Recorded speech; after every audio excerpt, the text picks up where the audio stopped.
right, man. It's your boy Rooster, and I'm with Dingo, and you're about to be rolling with Rooster. We're at a rest area just outside of Charlotte, North Carolina, waiting to leave. People keep piling in. All right, so we're leaving Operation Iron Fury, which just happened up in North Carolina on a lake at a campsite called Hibernia on Lake Kerr. We did the Tier 1, and this was his first TCA event. What'd you think? Man, it was awesome. It was everything I expected to be and more. What do you think your favorite part was of the whole overall event? I think that, breaching the beach. Keep pushing back. I got contact in the woods, spanning from 1 o'clock to 11 o'clock. That's it. Let's go. Oh.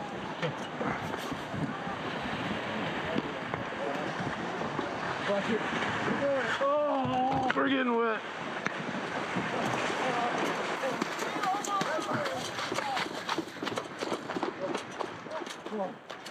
Get to the tree line.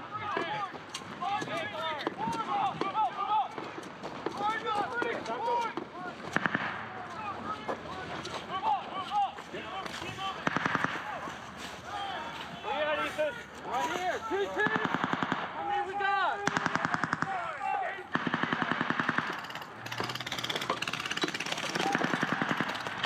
The Tier 1? Yeah, I mean, it was insane. The pyro, Right.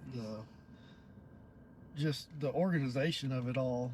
I mean, when we were going through briefing, at one point I turned around and looked at you and was like, what the hell have you got me into, because it's unlike any event I've experienced so far.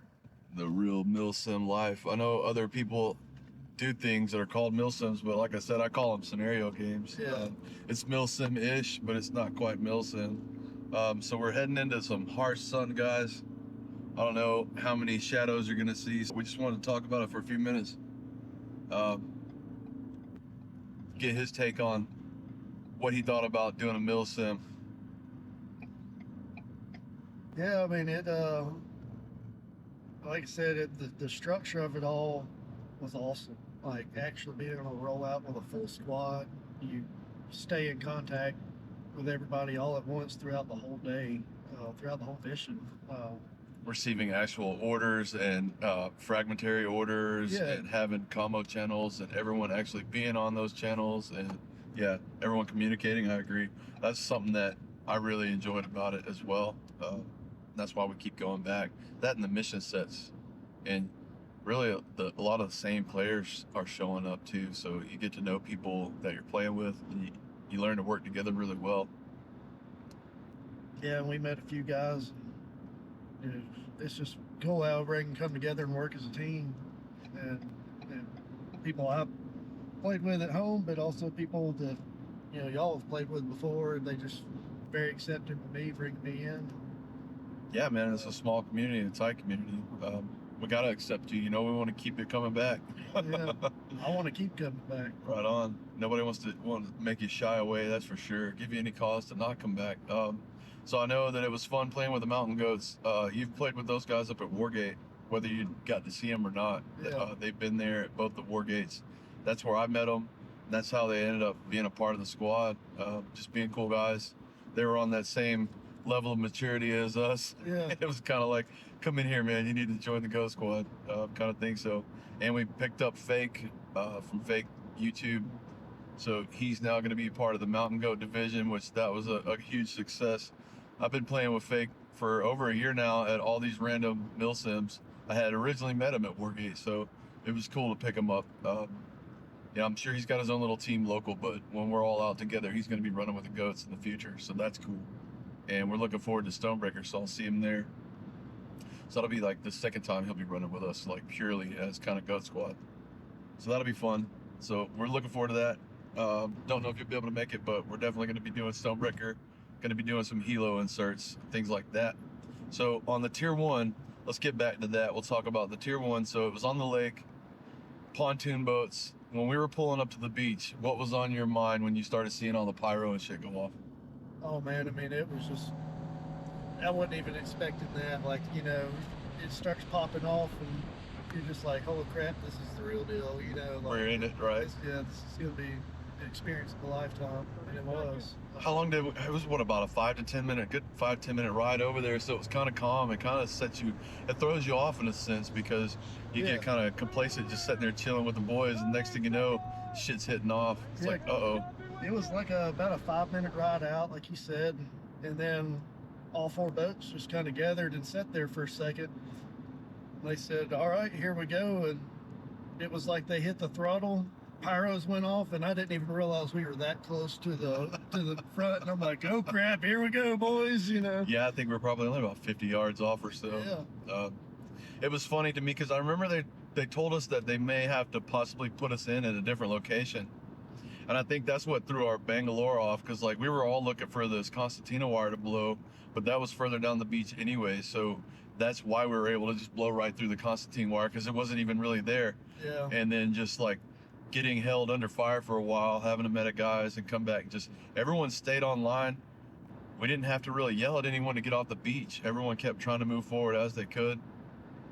But you guys, I think that left hand, Dog One did a good job getting us down the road and in position. That was amazing. And from where I was, seeing that Claymore go off was beautiful, man, because it was just, I couldn't see anything. It's pitch black. I could see like the tracer rounds coming through the woods from the convoy. Yeah. And then I could see their headlights, and then it was just like perfect timing. That thing blew up and just sparks went everywhere.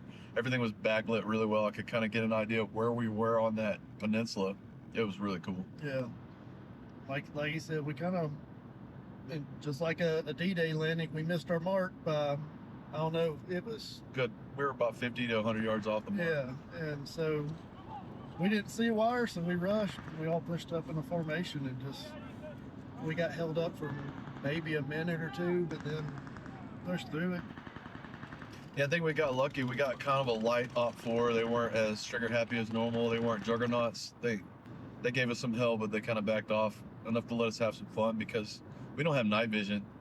And when they do have it and they're just lasering you, I mean, you're kind of screwed. But we did give them that feedback the last few times, and the op 4s just get better and better. And there are times when they'll push back harder, especially like on the CQB stuff. But I think it was just a perfect level. I'm glad you got to experience that, where it wasn't something that would sour you. Yeah. But it was just hard enough. I mean, the hard part was like not drowning, not falling off the boat, not messing something up, not missing the charges, all that stuff, I think. And given the fact that we had like probably 90% of the people there that night were all new, they'd never done a tier 1, I think it went excellent. Yeah. What about your Saturday? What'd you like about Saturday? Pretty much the whole day. I mean, I guess just like the mission sets, like Okay. we didn't all start out at one thing. We actually had our each missions we're going off to do, and then like at one point we captured a couple objectives, and then we were told to hold that strong point, and we sat there for maybe 30-45 minutes, nothing was going on, and then all of a sudden here comes an element coming over the hill, and you're in a big firefight. I mean, it was crazy. It was. You were telling me about that grenade that you had. Tell us about that roller. So we had orders to go help clear the airfield. Okay. And about halfway to the objective, we got the all clear, but make sure we didn't see any stragglers that may have slipped through the cracks. Right. So we were forming the line and we're pushing up, and I saw movement ahead. I called it in, and they told us to approach it, make sure it was green or tan, and we couldn't really see because, positive identification before you light up your buddy. Yeah. And couldn't really tell because it was this down log, and all we could see were like the head moving around. These Right. guys were just kind of hunkered in. They're hunkered in real well, it sounds like. So we managed to creep up within probably, I mean, maybe 60 foot of these guys. Wow. And the guy to my left, he went a little too hard. Like we were trying to give hand signals to slow down. We were trying to be quiet about it. Working together. Yeah, and the one guy took his eyes off us, kept walking, Well, all of a sudden I saw that head. He whipped around, and all of a sudden this LMG pops out, and he Nope. starts lighting us up. Game on. So I got out of his peripheral vision, got behind a tree, and I ran up, and I was like, "This is my chance to throw a grenade," you know. So I You got threw one it. shot. Let's do it. I threw it. I thought I threw it too short, and it kind of bounced and hit a root and popped right over that log and popped, got both of them, and it was just like Amazing. it That's felt amazing. so good. I just wish I had something to capture that. Right. I hope we make it under. We're going down the highway, and the 747's coming in on a very windy landing. He's fighting the wind. Oh, wow. Hopefully, it doesn't drop on us. Oh man, that went right over our heads. So that was awesome. So, all right, you had that one good grenade kill. So, what about technicals? Did you guys have any fun around the technicals? We didn't see a whole lot of the technicals Saturday. They stayed up on that upper portion more north of us, fighting chaos all day. Okay. So, you did a boat insertion on Saturday at all? We did in the later part of the day. How'd that work out? Well, we missed our mark. Okay. It was after the pulse X, and we got back in. Were you telling him where to go, or was the captain going where the captain wanted to go? Well, we told him. And he just decided to go where he wanted to go? Yeah, so command said, "All right, take these guys to waypoint." Who was your boat captain? That was Division, wasn't it? It was the that local that helped us out. Oh, okay, so he knew the waters. He was like, I got you. Yeah, I got and you. so on the way over there, I think one of the other guys on the boat was like, I heard the fight's up here. So he just passed waypoint and put us like Put you where the peninsulas. fight was? Yeah. Okay. But Dagger's orders were we needed to be at waypoint, so when we dropped off, we cut all the way around the shoreline and went back. Gotcha. Gotcha. Ended up getting into a firefight as soon as we rolled back. We had TNs coming back over, so it worked out. Right on. That was a good leadership call to stay on mission, even though, boat captain heard over the radio that there was a fight. He just wanted to get you guys into action. Yeah. He didn't realize that you guys were already on mission with an objective, and that's good on you guys to kind of make that call because it was worth it, right? Like you said, as soon as you guys got on target, there was, some tangos to tangle with. So that's cool. So Saturday night, what'd you think of that? Because I know we went into the darkness quite a while. It got dark on us early. Yeah, that was a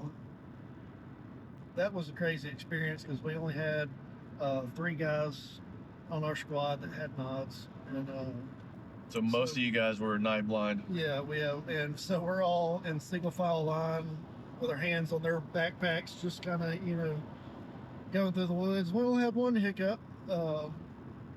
We were trying to echo back, low limb or tree down, and Right. apparently, I don't know if the message didn't get heard or didn't get passed along, but we had one guy trip over a tree. Major fatality. Yeah. But luckily, we were still far away from our objective that we didn't get heard or seen. So That's good. Yeah, that's one hard thing is even though you might not get seen, it's pretty loud walking through the woods and you get all those tree branches and leaves and stuff, and it's like they can hear you coming, yeah. And It's a Saturday night. we How did- many? You didn't see any really technicals running around on Saturday night, or? It late in the night, right before it ended, we had the Humpy roll up on us, Cool. and That's always fun because they have people that pop out. yeah, and we took the technical out, and then the gunner jumps out and runs up, and he's running on foot, just spraying. And I think he took like 1 or 2 guys out, but Nice. The last great act of defiance. yeah. Say hello to my little friend. we That's had cool. we had drones dropping bombs on us. Sorry about that. Got a cut payload, man. You guys just happened to be at the wrong place at the wrong time. Yeah, we should have identified ourselves, but we were on a white light discipline, so Yeah, that's one thing that got me is I kept looking down. I'm like, I see no flashlights, man. No one's let me know where they're at. I don't see any lassos. No one has targets. I'm like, they must all just be hunkered down or something. Couldn't figure it out. It was dark. I couldn't really see much of anything.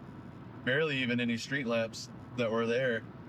And when I did see the headlights from the FUPA, again, my drone was kind of trying to take off because it kept thinking that the the payload was the ground, and it kept causing it to lift further. So I just had to drop that payload. I'm sorry it was on Dagger, but it excited them, Yeah. gave them some action, Oh yeah, made them run. it's a lot of fun. Oh yeah. Just the timing of that, right as that enemy technical showed up, didn't help. Yeah. Yeah, we thought it was all them because we could hear drones flying over us the whole time. So we're like, they're recon. A good coordinated assault. I don't think they're that coordinated, not quite as we were, because we were following our technical in to see where he would stop. That would let us know for sure there was probably enemy tangos. So it was like, as soon as he stops, lead out, see what you could see, and see what you could drop. Yeah. I spent some time making guys dance. I couldn't really drop on them. It was too dense, but they were still running away from me. They knew I was there to do that. It was pretty fun. Most of the drops that I did release were on DZ Davy, I think it was, because that was pushed in really close to our top, and we wanted to kind of keep them away. And so I ran about 3 to 4 runs before the fog came in, and we ended up getting grounded. I mean, it was so foggy. Even our thermal and IR guys were having a hard time seeing anything. Oh, yeah. Yeah, it was pushing in, and then the rain started coming right behind that. Yeah, this morning it was somewhat, the fog cleared out for a little while. Yeah. And we got in some pretty good firefights right up there by Collins. DZ Collins, okay. And so we held that for a little bit, and then we got a good bit of resistance. I mean, they put up a good fight. And then that fog rolled in. It gave us a little bit more of an advantage because we had played that area almost the whole weekend, so we Yeah. kind of knew that. And we were able to push them back, took their technicals out. We got the call that Waypoint had been taken, and I can't remember the other objective that was right behind that at that bathhouse or bathrooms, but we started making our way back towards Waypoint and found out some friendlies had cleared it, got it back for us. So we went back over the hill, and there was a whole tan element right there waiting for us. And we got into another Little skirmish. pretty epic skirmish. Had a guy try to charge me because it was just like 3 of us on one side of the road that he could see, and he came running up trying to be a hero with a grenade. The Lone Ranger. Yeah. And I took him out, and he did a pretty epic, fake death. He fell to his knees and let the grenade roll out in his hand because he'd already pulled the pin, and it blew Lovely. up. Playing the part. That's awesome. If only there were an admin around, he could have got super revived. Yeah. It's good stuff. Well, sounds like you guys had a good time overall, man. Sounds like you had a lot of good action. Oh yeah, it was action almost nonstop, except for the few times we were kind of playing security around an objective, but it quickly changed. They would call it in and say, hey, this is secured, and they would push us on up to the battle, where we needed to be. Right on. So, granted that this is your first major military milsim, is there anything that you would change or make recommendations on? I mean, Anything that you thought was lacking or missing? at first that night, Uh-huh. I thought the engagement was lacking, but in reality, I mean, we were there to do that mission. We were there to hold that place, whether it got hit or not. Right. I would have liked to have seen more 10 show up, just so it would have been a little bit, it would probably have been more engaging throughout the day. Are you talking about overall, like the team strength? Yeah, that's kind of hit or miss. I mean, there's times when they're really heavy and sometimes when they're not. Yeah. So I get that. That you're just gonna run into that, man. I mean, I think because of the distance that a lot of people had to travel and Yeah. the weather that we were going into, and they were just kind of like, nah, I'm not gonna do it. But those of us that did suck it up, I mean, we ended up having a damn fine weekend of some milsim. Yeah. So cheers to that one. Well, that's good to hear, man. You didn't really have any major negatives. I know that the staff at TCA will appreciate hearing that. Yeah, I mean, I didn't have anything negative wise. Sorry, loud Mustang. just Damn passed Mustangs, by. man. No, man. I mean, it was great. It was overall one of the best event experiences I've had so far. Hell yeah, brother. And glad I got to do it with some guys that I like playing with. part of the Goat Squad. Yeah. Hell yeah, brother. And that's what's great about it, is playing with guys that, you know, on the field locally. It's like, hey man, come to a mill sim. Makes it all the better, you know.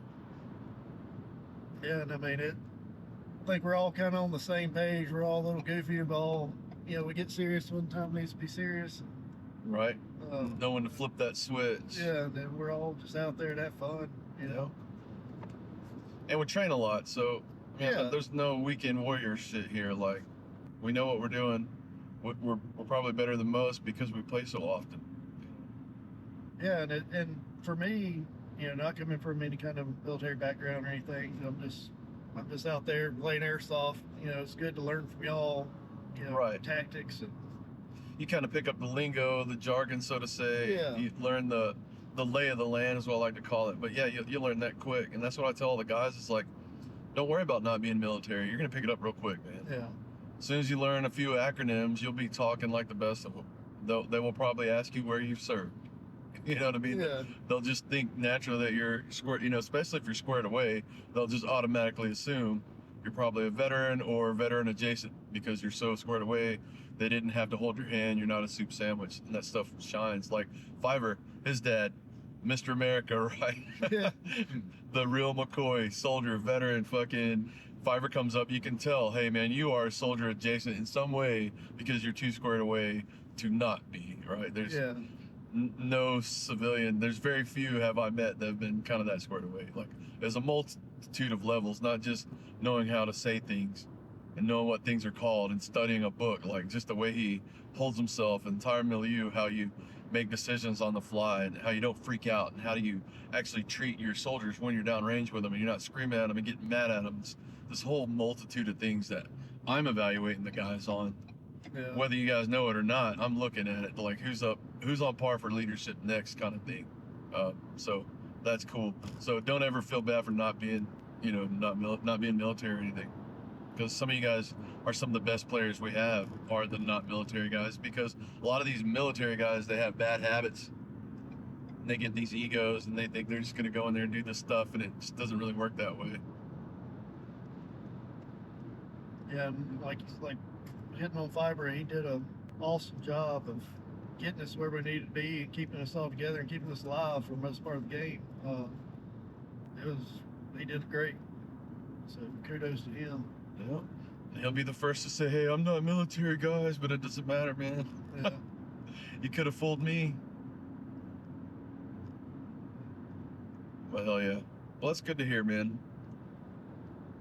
So now we head back. We've got about 6 hours remaining on our drive. We've been on the road for about 3 or 4 hours now, 3 hours. Yeah, about 3 hours. So we're going to put this puppy in the wind, try to get home safe. We're trying to beat any kind of snow. There was some snow inbound, so we're going to try to outrun that and get home safe so we can meet you guys at the next mill sim. Yes, sir. All right, man. Well, that's riding with Rooster. Rooster out.